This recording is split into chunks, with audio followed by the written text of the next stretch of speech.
Kita telah pun menjemput tetamu iaitu pakar di studio pada hari ini, iaitu pakar oftalmologi daripada HCTM UKM, iaitu Dr. Nur Syahira Amir Hamzah. Assalamualaikum doktor, apa khabar? Salam Jumaat. Begitu manis sekali doktor.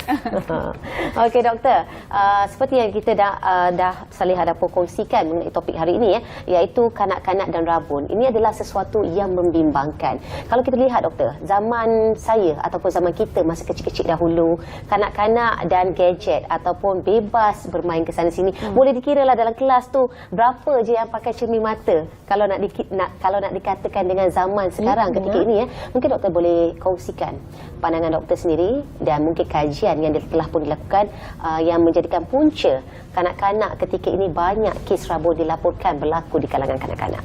Okay, Assalamualaikum dan selamat pagi semua. Okay, sebelum saya terus pergi kepada persoalan tersebut, jadinya saya perlu menerangkan terlebih dahulu berkenaan dengan rabun. Mungkin ada di kalangan kita tahu dan ada juga yang tidak tahu apakah itu rabun. Okay, rabun tu dia terjadi disebabkan oleh sinaran cahaya yang memasuki mata tidak terfokus pada titik fokus retina. Dia boleh terjadi sama ada dia terletak di hadapan ataupun di belakang titik fokus tersebut. Rabun itu sendiri dia ada beberapa jenis, terutama dia ada 3 jenis lah. Yang paling utama ialah berkenaan dengan rabun jauh, atau istilah lainnya ialah myopia. Okay, rabun jauh ini terjadi kerana fokus tersebut terletak di hadapan retina mata. Punca disebabkan oleh bola mata yang panjang pada usia kanak-kanak lah. Untuk kategori kedua iaitu rabun dekat, ini terjadi disebabkan fokus itu terletak di belakang retina. Pembiasan itu di belakang retina disebabkan bola mata yang kecil. Dan yang terakhir sekali ialah rabun silau ataupun istilahnya astigmatism. Ini sangat jarang terjadilah untuk anak-kanak disebabkan oleh permukaan yang tidak sekata. Namun isu yang diketengahkan sekarang ini bukan berkenaan dengan rabun silau, bukan berkenaan dengan rabun dekat, tetapi yang menjadi topik hangat ialah berkenaan dengan rabun jauh, iaitu myopia. Kenapa ia menjadi satu topik hangat? Kerana seperti yang Puan berkata, dia melibatkan kanak-kanak di usia yang muda. Jadinya menurut anggaran yang dijalankan oleh peringkat antarabangsa, dianggarkan sekitar tahun 2050 nanti, dalam 30 tahun akan datang, separuh daripada penduduk dunia, hampir 50%, akan mengalami rabun jauh. Jadi itu adalah satu isu global yang perlu kita tangani di peringkat awal. Okay. Apakah punca utama ini terjadi? Yang pastinya yang tidak boleh dielakkan ialah faktor genetik. Faktor genetik ini memang menunjukkan dari segi kajian, kanak-kanak memang berisiko sebanyak 2 kali ganda untuk mendapat myopia ataupun rabun jauh sekiranya salah seorang ibu atau bapa mendapat rabun jauh. Dan anggarannya makin meningkat, atau risiko itu meningkat menjadi 5 kali ganda sekiranya kedua-dua mereka mempunyai rabun jauh. Di samping daripada faktor genetik, faktor persekitaran yang kita nak bincangkan sekarang, iaitu faktor peningkatan aktiviti jarak dekat. Menurut kajian daripada sini juga telah menunjukkan bahawa aktiviti jarak dekat, jarak yang kurang daripada 30 cm dan ia dilakukan secara berterusan melebihi 30 minit tanpa henti, risikonya meningkat. Antaranya contoh jarak dekat yang boleh kita katakan ialah alatan digital, gadget, membaca, menulis. Ada kalanya perkara yang kita tidak boleh dielakkan lah. Dan satu lagi ialah kurangnya aktiviti luar ataupun pendedahan daripada sinaran cahaya matahari. Kenapa penting? Sebab memang dalam kajian dah menyatakan bahawa sinaran cahaya matahari ini sangat bagus untuk membantutkan pemanjangan bola mata bagi kanak-kanak. Itu dia. Dan kan doktor, sekarang kita tengok banyak juga fenomena yang kita nampak kanak-kanak di usia muda ni dah mula pakai kacamata. Jadi ini adalah satu juga perkara yang kita patut perhalusi dan mungkin kita nak terangkan juga kenapa punca dah kecil-kecil ni dah pakai kacamata. Mungkin apa mungkin tuan-tuan boleh terangkan. Okey, berkenaan dengan penggunaan cermin mata pada peringkat awal usia, itu satu fenomena yang biasa kita lihat. Tapi ia bukan sesuatu yang sihat, bukan sesuatu yang normal untuk kita lihat kanak-kanak memakai cermin mata. Ini menunjukkan mereka mempunyai rabun. Tapi kenapa kita kena mulakan dari awal dengan pemakaian cermin mata? Ada juga ibu bapa yang melewatkan penggunaan cermin mata tersebut. Tujuan kenapa kita perlu mulakan pemakaian cermin mata itu untuk kanak-kanak dapat penglihatan yang jelas. Dan tujuannya supaya mereka boleh membezakan penglihatan kabur dan penglihatan yang terang. Kenapa penting? Dari kecil, sistem pemprosesan penglihatan di otak kita sedang terbentuk. Dan ia memang perlu dirangsang dari awal. Sekiranya rangsangan yang diterima, input tu tidak setara. Jadi sistem pemprosesan itu akan menjadi kurang matang. Apabila dia kurang matang, dia akan interpretkan image itu memang kabur. Dan jika ia terus menerus terjadi, rangsangan itu kurang tanpa baik pulih dari segi kaca mata, jadinya kanak-kanak cenderung untuk mendapat mata malas ataupun istilahnya amblyopia. Itu dia. Okey doktor, kita nak berbicara dengan lebih lanjut lagi, banyak lagi kupasan berkenaan tentang kanak-kanak dan rabun ini, tapi sebelum itu kita berehat sebentar, kembali selepas ini.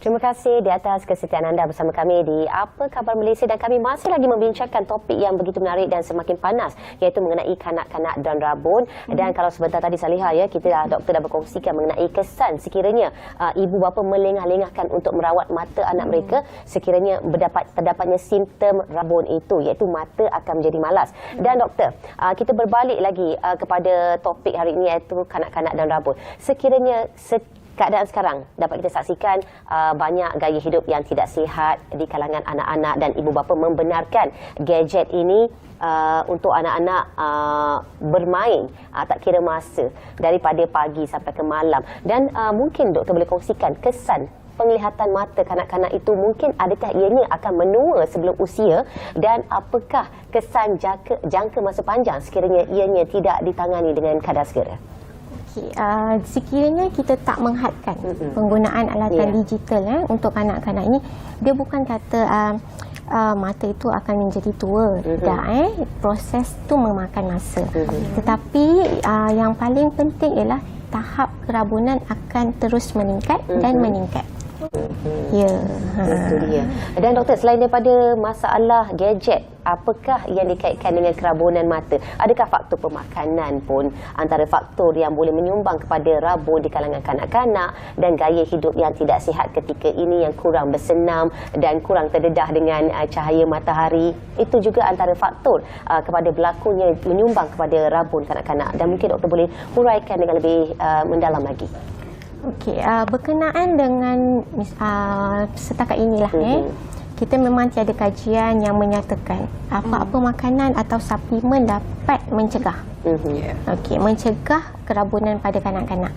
Tapi langkah-langkah yang perlu diambil kita sebagai ibu bapa ialah antaranya yang pertama dengan menggalakkan aktiviti luar dan dapatkan penahan cahaya matahari untuk kanak-kanak tersebut, dan disarankan ia dilakukan 2 jam sehari. Waktu bila yang sesuai? Selalu orang tanyakan waktu petang, waktu tengah hari terik kan, kita perlu dedahkan anak-anak kita dengan cahaya matahari. Waktu yang sesuai ialah waktu di mana di awal pagi dan di lewat petang. 10 pagi ke bawah ataupun 5:30 petang ke atas. Kerana waktu itu cahaya matahari ini tidak terlalu terik dan ia bagus untuk membantutkan pemanjangan bola mata. Yang kedua ialah dengan mengawal jarak aktiviti dekat anak-anak kita. Bagaimana? Misal kata kalau mereka memerlukan melakukan aktiviti membaca, menulis, pastikan jarak itu melebihi 30 cm. Okey, sekiranya perlu berhadapan dengan komputer, pastikan jarak itu melebihi 50 cm ataupun anggaran yang kita berikan adalah sejarak 1 depa. 1 depa tangan. Okey. Di antara misal katalah proses pembelajaran yang agak panjang, apakah kaedah yang perlu kita buat? Kita perlu lakukan peraturan 20-20-20. Peraturan 20-20-20 itu ialah setiap 20 minit aktiviti jarak dekat yang kita lakukan, rehatkan mata anak untuk tempoh 20 saat dengan melihat objek sejauh 20 kaki. Tujuannya untuk merehatkan penglihatan mata dia. Ya, itu yang macam doktor kongsikan juga langkah-langkah yang boleh diguna pakai oleh ibu bapa. Sebenarnya dia ada peranan ibu bapa jugalah bagi mengawal anak-anak ni penggunaan masanya, menggunakan gadget dan sebagainya, doktor.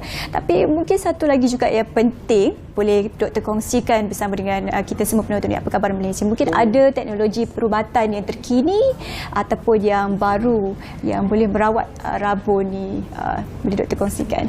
Okey, untuk golongan kanak-kanak, rawatannya semestinya penggunaan cermin mata. Okey. Penggunaan kanta lekap contact lens tidak sesuai untuk mereka kerana risiko jangkitan kuman. Namun untuk pula pembedahan difraksi lasik yang kita selalu katakan sekarang, ia tidak sesuai untuk kanak-kanak. Itu hanya untuk golongan dewasa sahaja. Hanya dengan penggunaan cermin mata, dan jangan lewatkan penggunaan cermin mata. Misal kata kalau kita gunakan cermin mata pada anak pada usia yang tepat, power yang digunakan adalah tepat, insya-Allah penglihatan akan baik pulih. Tapi semestinya kena memakainya terus-menerus.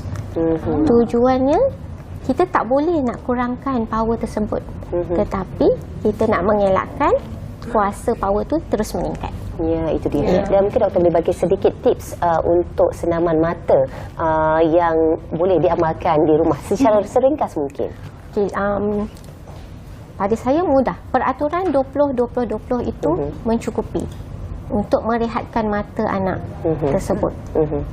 Jadikan itu satu habit, tabiat. Sekiranya kanak-kanak memang memerlukan aktiviti dekat dan kita sebagai ibu bapa, itu yang perlu dijalankan terlebih dahulu.